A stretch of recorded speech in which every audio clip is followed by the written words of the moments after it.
Bem-vindo a este episódio especial onde mergulhamos no coração sombrio da realidade, intrusões domiciliares que vão além do imaginável, baseadas em casos reais documentados por autoridades e sobreviventes.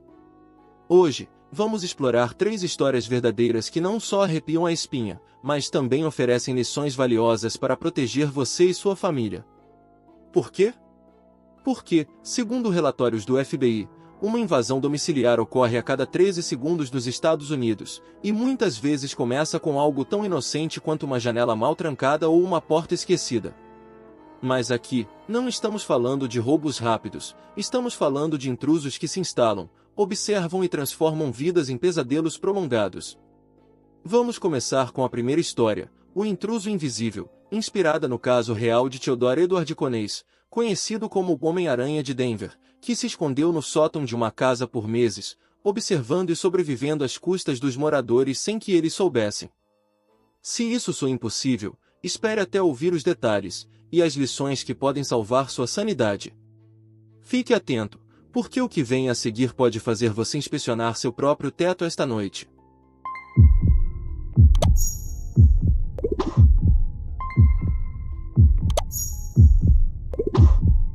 Era o outono de 1941, em Denver, Colorado.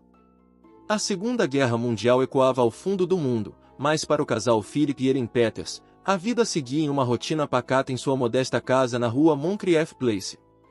Philip, um homem de 73 anos, trabalhava como eletricista aposentado, passando seus dias consertando bugigangas no porão, enquanto Ellen, sua esposa dedicada, cuidava do jardim e da cozinha. A casa era um santuário. Paredes de madeira envelhecida, um sótão amplo usado para armazenar caixas antigas e memórias empoeiradas, e uma vizinhança tranquila onde todos se conheciam pelo nome. Ninguém imaginava que, em breve, aquele lar se tornaria o palco de um pesadelo invisível, um caso que entraria para os anais da criminologia como um dos mais perturbadores exemplos de intrusão domiciliar prolongada. Tudo começou de forma sutil, como a maioria das invasões que não anunciam sua presença com estrondo, mas com sussurros. Theodore Edward Conneys, um homem de 59 anos, sem teto e com um histórico de pequenos furtos, vagava pelas ruas de Denver em busca de abrigo. Ele não era um criminoso violento à primeira vista, magro, com olhos fundos e uma postura encurvada que o fazia parecer inofensivo. Mas a desesperança o tornava perigoso. Em uma noite chuvosa de setembro, Conneys avistou a casa dos Peters. A porta dos fundos estava destrancada, um erro comum em bairros calmos daquela época. Ele entrou silenciosamente, explorando o interior enquanto os donos dormiam. Em vez de roubar e fugir, algo o atraiu para o sótão, um espaço esquecido, acessível por uma escada retrátil no corredor. Ali, entre vigas expostas e poeira acumulada, ele encontrou um esconderijo perfeito. Conneys decidiu ficar, não por uma noite, mas indefinidamente. Nos primeiros dias, os Peters notaram pequenas anomalias, mas as atribuíram ao envelhecimento da casa ou à distração cotidiana. Um copo de leite desaparecia da geladeira durante a noite, um pedaço de pão sumia da despensa. Ellen comentava com Philip: "Acho que estamos ficando esquecidos, querido. Ontem jurei que tinha deixado o queijo na prateleira, mas ele evaporou." Philip ria, balançando a cabeça. "É a idade, Ellen. Ou talvez tenhamos ratos." Mas não eram ratos. Conneys, apelidado mais tarde de Homem-Aranha pela imprensa devido à sua habilidade em se mover pelas vigas como uma aranha, descia do sótão nas madrugadas, quando o casal dormia profundamente. Ele usava uma pequena abertura no teto para observar seus movimentos, memorizando horários. Philip saía para caminhadas matinais às 7 horas, Ellen ia ao mercado às terças.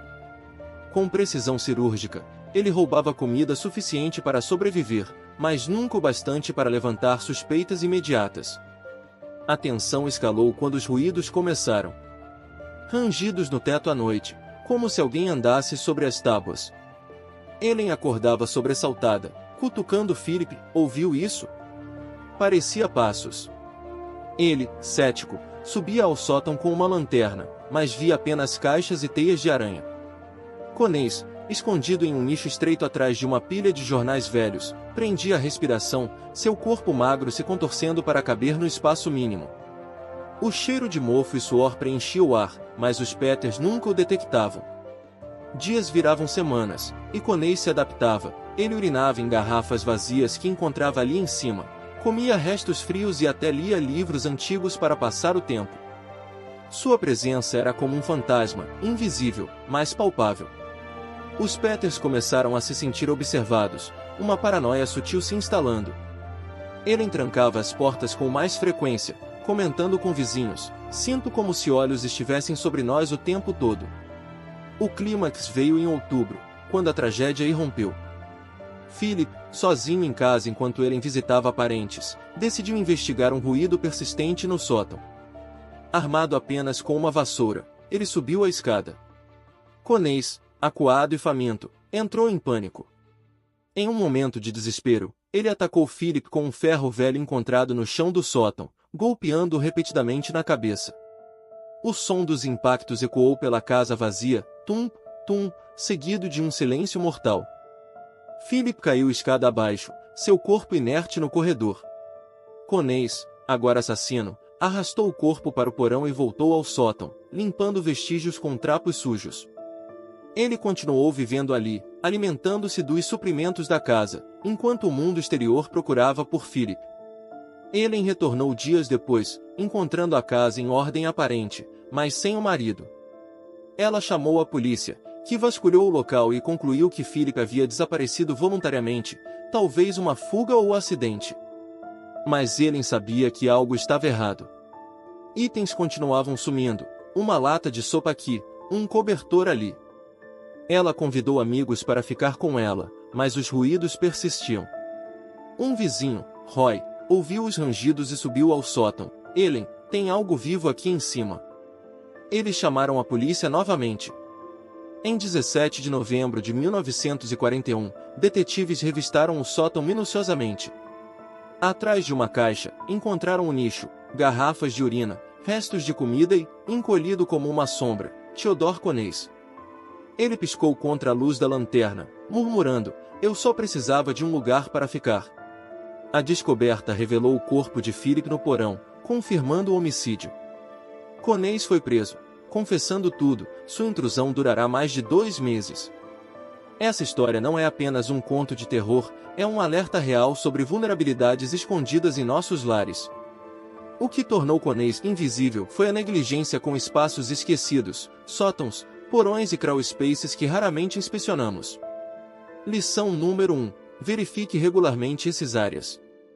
Instale detectores de movimento com sensores infravermelhos, que custam pouco e alertam via app no celular para qualquer atividade suspeita. Imagine, um simples dispositivo de $20 poderia ter exposto Coney semanas antes. Além disso, adote hábitos como trancar todas as entradas, mesmo em bairros seguros. Estatísticas mostram que 30% das invasões ocorrem por portas destrancadas. Ellen sobreviveu, mas carregou o trauma pelo resto da vida, mudando-se nunca mais confiando em silêncios. Expandindo o impacto psicológico, intrusos como Coney exploram nossa ilusão de segurança. Psicólogos chamam isso de viés de normalidade, onde ignoramos sinais porque assumimos que tudo está bem. Em casos semelhantes, como o de Daniel LaPlante em 1986, que se escondeu nas paredes de uma casa em Massachusetts, observando adolescentes, o terror vem da violação da privacidade. LaPlante manipulava objetos para assombrar a família, criando um ambiente de loucura. Lição aqui: preste atenção a itens fora do lugar, pode não ser esquecimento, mas manipulação. Instale câmeras internas discretas, conectadas a sistemas como Ring ou Nest, que gravam e notificam movimentos.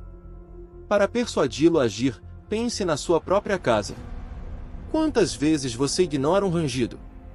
Essa história mostra que intrusos podem se instalar por semanas, meses, sobrevivendo às suas custas. Coney perdeu peso drasticamente, vivendo como um parasita humano. Seus motivos? Desespero, mas misturado a uma obsessão por controle. Após a prisão, ele foi condenado à prisão perpétua, morrendo em 1967. O caso inspirou livros e filmes, mas o legado real é a lição: segurança não é passiva. Crie uma rotina semanal, inspecione sótãos, teste alarmes, converse com vizinhos sobre vigilância mútua. Apps como Nestor facilitam isso, criando redes comunitárias contra intrusos. Em resumo, o intruso invisível nos ensina que o perigo nem sempre bate à porta, às vezes, ele já está dentro. Se a ideia de um intruso vivendo escondido no seu sótão, observando cada movimento, já é assustadora, imagine o terror de uma invasão que acontece em uma única noite, transformando um lar seguro em um palco de medo puro. A história de Theodore Conés nos mostrou como o perigo pode se infiltrar silenciosamente. Agora, prepare-se para um caso diferente, inspirado em um dos crimes mais infames da história americana, onde um estranho aproveitou a escuridão para invadir não apenas uma casa, mas a própria sensação de segurança dos moradores.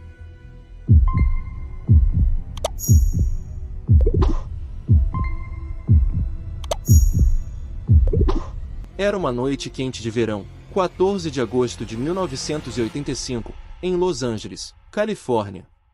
A cidade estava em alerta máximo, assolada por uma onda de crimes atribuída a um predador que a mídia apelidara de Night Stalker. Richard Ramirez, um homem de 25 anos com olhos frios e um sorriso perturbador, já havia deixado um rastro de violência, mas naquela noite, uma família em Diamond Bar seria sua próxima vítima. William e Lillian Doy, um casal na casa dos 60 anos, viviam em uma casa-terra em um bairro tranquilo, com gramado bem aparado e uma cerca branca que dava uma falsa sensação de proteção. Eles nunca imaginaram que, enquanto dormiam, um estranho estava prestes a transformar sua rotina pacata em um pesadelo irreversível. Os Doy eram pessoas comuns. William, um veterano de guerra, trabalhava como contador aposentado, enquanto Lillian organizava eventos comunitários na igreja local. Sua casa era cheia de fotos de família, um toca-discos antigo que tocava jazz nas noites de sábado e uma janela na sala de estar que Lillian insistia em deixar entreaberta para deixar o ar circular. Naquela noite, após jantarem uma lasanha caseira, eles foram para a cama às 22 horas, como de costume. A casa ficou em silêncio, exceto pelo zumbido suave de um ventilador no quarto. Fora da casa, sob a luz fraca de um poste, Richard Ramirez observava. Ele já havia estudado o bairro, notando casas com janelas acessíveis e portas sem trancas reforçadas. A residência dos Doy era perfeita, isolada, com arbustos altos bloqueando a visão dos vizinhos. Ramirez, um intruso meticuloso, carregava uma mochila com ferramentas simples, uma faca de cozinha roubada, um revólver calibre .22, uma lanterna pequena e luvas para não deixar impressões digitais. Ele se aproximou da janela da sala, testando-a com os dedos. Estava destrancada, como ele suspeitava. Com um movimento silencioso, ele a levantou, o rangido abafado pela brisa noturna. Dentro da casa, ele pisou no tapete macio, seus tênis gastos deixando leves marcas de terra. Ramirez não era um ladrão comum, ele se alimentava do terror que causava, e sua presença na casa dos Doy não era apenas para roubar, mas para exercer controle. Ele passou pela sala, tocando objetos ao acaso, uma foto emoldurada, um vaso de flores. Cada movimento era calculado, mas carregado de uma energia caótica. Lillian acordou primeiro, por volta da 1h da manhã. Um som estranho, como o clique de uma gaveta sendo aberta, a tirou do sono. Ela se sentou na cama, o coração acelerando. William, acorda. Tem alguém na casa, sussurrou, sacudindo o marido. William, grog, pegou os óculos na mesinha de cabeceira e tentou ouvir. O silêncio parecia mais alto agora, carregado de tensão. Então, um rangido claro veio do corredor, seguido de um baque suave, como se algo tivesse caído. William, tentando manter a calma, sussurrou de volta, fica aqui. Vou dar uma olhada. Ele pegou um taco de beisebol guardado no armário, um presente de seu neto, e caminhou descalço pelo corredor escuro. O que William não sabia era que Ramirez já estava no quarto de hóspedes, a poucos metros dali, revirando uma cômoda em busca de joias. A luz da lanterna de Ramirez dançava nas paredes, criando sombras distorcidas. Quando William chegou à porta do quarto, ele congelou. Ali, iluminado pela luz fraca da lua que entrava pela cortina, estava um homem alto, magro, com cabelo desgrenhado e olhos que pareciam absorver a escuridão. Quem é você? Gritou William, levantando o taco. Ramirez virou-se lentamente, o revólver já na mão. Cala a boca e deita no chão, ordenou, sua voz fria e sem emoção. William hesitou, o taco tremendo em suas mãos. Foi seu último erro. O disparo ecoou pela casa, um som ensurdecedor que fez Lillian gritar do quarto. William caiu, o taco rolando pelo chão, enquanto o sangue manchava o carpete bege. Ramírez não perdeu tempo. Ele correu para o quarto principal, encontrando Lillian encolhida contra a cabeceira da cama, segurando o telefone. Antes que ela pudesse discar, Ramírez arrancou o fio da parede e a agarrou pelo braço. Você vai fazer exatamente o que eu mandar, disse ele, apontando a arma para sua testa. Lillian, tremendo, implorou, leve o que quiser, só não nos machuque mais. Mas Ramírez não estava ali apenas por bens materiais. Ele amarrou Lillian com cordas de varal encontradas na lavanderia, revistou a casa por dinheiro e joias, e deixou marcas satânicas desenhadas com batom nas paredes, sua assinatura macabra. O pesadelo durou cerca de 20 minutos, mas para Lillian pareceu uma eternidade. Ramírez fugiu pela mesma janela, deixando Lillian amarrada e William gravemente ferido. Por um milagre, um vizinho ouviu o tiro e chamou a polícia. Paramédicos chegaram a tempo de salvar William, que sobreviveu ao ferimento na cabeça, mas ficou com sequelas permanentes. Lillian, embora fisicamente lesa, nunca mais dormiu uma noite inteira sem pesadelos. Ramírez foi capturado semanas depois, em 31 de agosto de 1985, após uma perseguição pública em Los Angeles, identificado por cidadãos furiosos. Ele foi condenado por 13 assassinatos, 5 tentativas de assassinato, 11 estupros e 14 invasões domiciliares, incluindo o ataque aos Doi. O caso do Night Stalker chocou o mundo não só pela brutalidade, mas pela facilidade com que Ramírez explorava vulnerabilidades comuns. A janela entreaberta dos Doi era um convite. Estatísticas mostram que 23% das invasões ocorrem por janelas não trancadas. Lição número 1. Instale travas de segurança em todas as janelas, especialmente no térreo.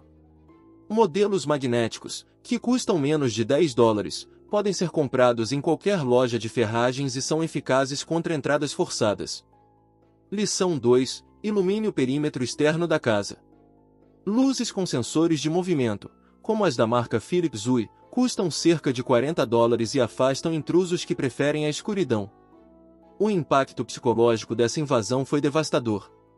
Lillian relatou em entrevistas que perdeu a confiança em estranhos, evitando até mesmo entregadores. Psicólogos explicam que invasões noturnas, como as de Ramírez, exploram nosso medo primal de vulnerabilidade durante o sono. Estudos mostram que vítimas de intrusões relatam insônia crônica em 60% dos casos. Para proteger sua paz mental, instale alarmes sonoros conectados a janelas e portas. Sistemas como SimpliSafe oferecem opções acessíveis que alertam a polícia automaticamente. Além disso, crie uma rotina noturna. Cheque todas as entradas antes de dormir, mesmo que pareça exagero. Persuasão para o espectador. Imagine acordar com um estranho no seu quarto, a poucos centímetros de você. Esse não é um medo irracional, é uma possibilidade real, como os Doi aprenderam da pior forma. Ramírez escolhia alvos aleatórios, explorando a negligência cotidiana. Sua casa tem janelas destrancadas? Luzes externas apagadas? Um alarme pode fazer a diferença entre uma noite tranquila e um pesadelo. William e Lillian sobreviveram, mas carregaram cicatrizes emocionais para sempre. Após o julgamento, Ramírez morreu na prisão em 2013, mas seu legado de terror continua a lembrar: segurança começa com prevenção. Para reforçar, invista em tecnologia simples. Câmeras externas, como as da Blink, custam cerca de $70 e gravam em alta definição, enviando alertas ao seu celular. Combine isso com adesivos de segurança visíveis. Estudos mostram que 80% dos intrusos evitam casas com sinais de alarme. Por fim, conheça seus vizinhos. No caso dos Doi, foi um vizinho atento que salvou suas vidas. Comunidades vigilantes, como as organizadas por apps como Neighbors, reduzem invasões em até 50% em bairros ativos. A invasão de Richard Ramírez nos mostrou o terror de um estranho que entra pela escuridão, transformando uma noite comum em um pesadelo. Mas e quando o perigo não vem de um desconhecido, e sim de alguém que você acha que conhece? Nossa próxima história revela uma ameaça ainda mais perturbadora, um vizinho cuja obsessão cruza a linha entre curiosidade e terror. Prepare-se para um caso onde a confiança é destruída e o lar se torna uma armadilha psicológica.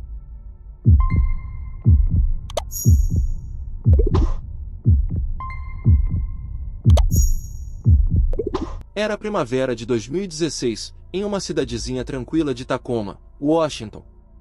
Sarah Thompson, uma professora de ensino fundamental de 34 anos, vivia sozinha em uma casa alugada em um bairro arborizado, onde as pessoas trocavam sorrisos e bolos caseiros. Sua casa era pequena, mas acolhedora, paredes pintadas de azul claro, uma varanda com cadeiras de vime e uma campainha com câmera instalada recentemente. Sarah era reservada, mas amigável, cumprimentando vizinhos durante suas corridas matinais. Entre eles estava Mark Evans, um homem de 40 anos que morava a 2 casas de distância. Mark parecia inofensivo, divorciado, trabalhava como mecânico e sempre acenava com um sorriso largo.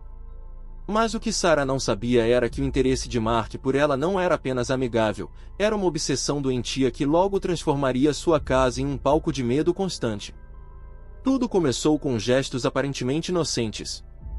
Em abril, Mark deixou um bilhete na porta de Sarah. Vi que seu gramado está alto.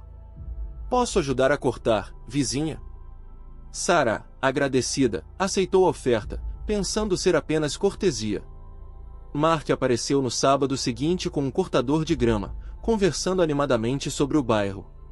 Mas algo no tom dele a incomodou. Ele fez perguntas pessoais demais. Você mora sozinha? Namora alguém? Sarah desconversou, mas notou que Mark passou a aparecer com frequência, deixando flores na varanda, oferecendo concertos na casa, até trazendo café sem ser convidado. Ela começou a se sentir vigiada, especialmente à noite, quando via sombras se movendo perto de sua cerca. Em maio, as coisas escalaram. Sarah acordava com notificações da câmera da campainha, às 2 horas, 3 horas, sempre captando Mark parado na calçada, olhando para a casa. Ela confrontou-o educadamente. Mark, vi você na câmera.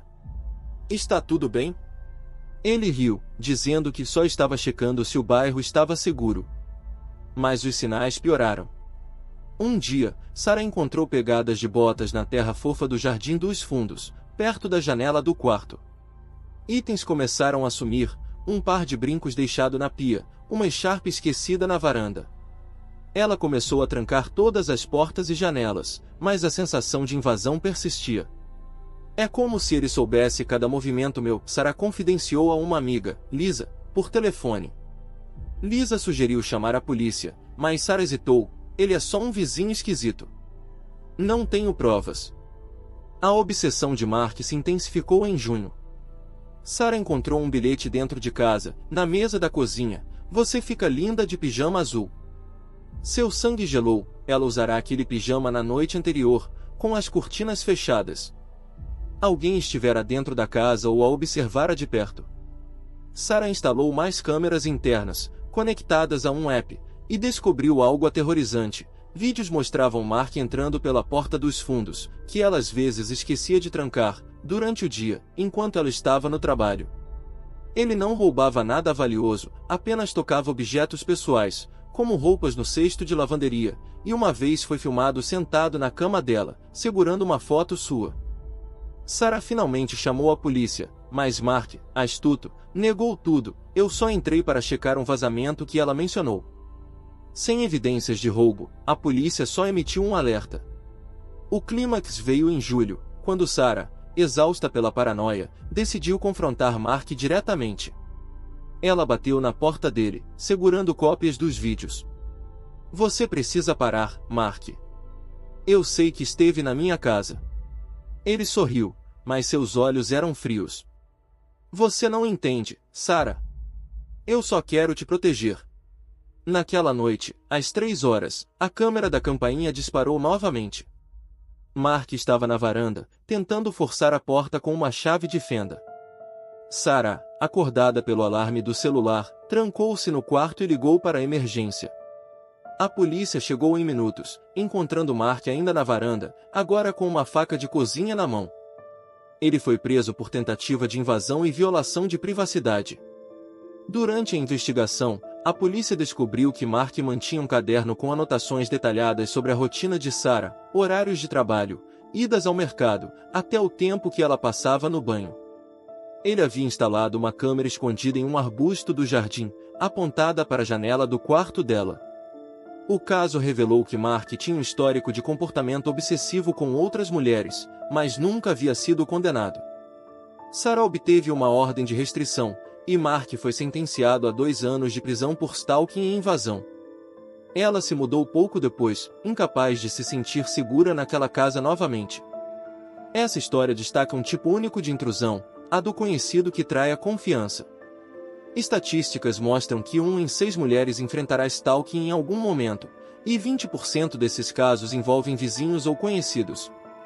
Lição número 1. Nunca subestime comportamentos estranhos. Se um vizinho parece excessivamente interessado, documente tudo: bilhetes, mensagens, encontros. Apps como Evidence Locker permitem salvar vídeos e notas com segurança para uso legal.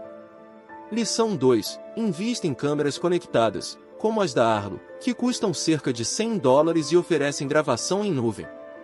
A câmera da campainha de Sarah foi crucial para expor Mark. Psicologicamente, o stalking cria um terror constante, conhecido como hipervigilância. Vítimas como Sarah relatam ansiedade crônica, checando portas repetidamente e evitando sair à noite. Estudos indicam que 70% das vítimas de stalking desenvolvem sintomas de estresse pós-traumático. Para prevenir, use cortinas blackout e evite compartilhar sua rotina nas redes sociais. Mark usou posts de Sarah no Instagram para rastrear seus horários. Além disso, fortaleça portas com trancas de segurança, como fechaduras de cilindro duplo, que custam menos de $30 e dificultam arrombamentos. Persuasão para o espectador. Imagine sentir olhos em você dentro da sua própria casa, sabendo que é alguém que você cumprimenta todo dia. Esse não é um medo abstrato, é uma realidade que Sarah enfrentou por confiar demais. Sua casa tem câmeras. Você relata comportamentos suspeitos ou acha que é só exagero? Sarah hesitou, e isso quase custou sua segurança. Haja cedo. Converse com a polícia, instale alarmes, forme uma rede com vizinhos confiáveis. Apps como Nestor ajudam a criar grupos de vigilância comunitária, reduzindo crimes em até 50%. O caso de Sarah nos ensina que o perigo pode estar mais perto do que imaginamos, às vezes, do outro lado da rua. Proteger seu lar começa com desconfiar do óbvio e agir antes que a obsessão escale. Não deixe a próxima campainha tocar ser um aviso ignorado. As 3 histórias que compartilhamos hoje, o intruso invisível, a noite do estranho e o vizinho obcecado, nos levam a um território desconfortável. O lar, nosso refúgio, pode se tornar uma armadilha em questão de instantes. Theodore Coney se escondeu no sótão de uma família, vivendo como um parasita por meses, explorando a negligência com espaços esquecidos. Richard Ramirez invadiu uma casa pela janela, transformando uma noite comum em um pesadelo de violência, mostrando como a escuridão pode esconder predadores. E Mark Evans, o vizinho aparentemente amigável, cruzou a linha da obsessão, violando a privacidade de Sarah com uma persistência aterrorizante. Cada caso, real e documentado, revela uma verdade inquietante. O perigo pode vir de estranhos, de conhecidos ou até de dentro das próprias paredes do seu lar. Mas essas histórias não existem apenas para assustar, elas são um chamado à ação, um convite para transformar medo em preparação. Para encerrar, queremos ouvir você. Já passou por algo que fez seu coração disparar? Deixe sua história nos comentários e compartilhe este vídeo com amigos e familiares. Espalhar essas lições pode proteger quem você ama. Curta, inscreva-se e ative o sininho para mais histórias reais que vão além do susto. Sua segurança começa agora.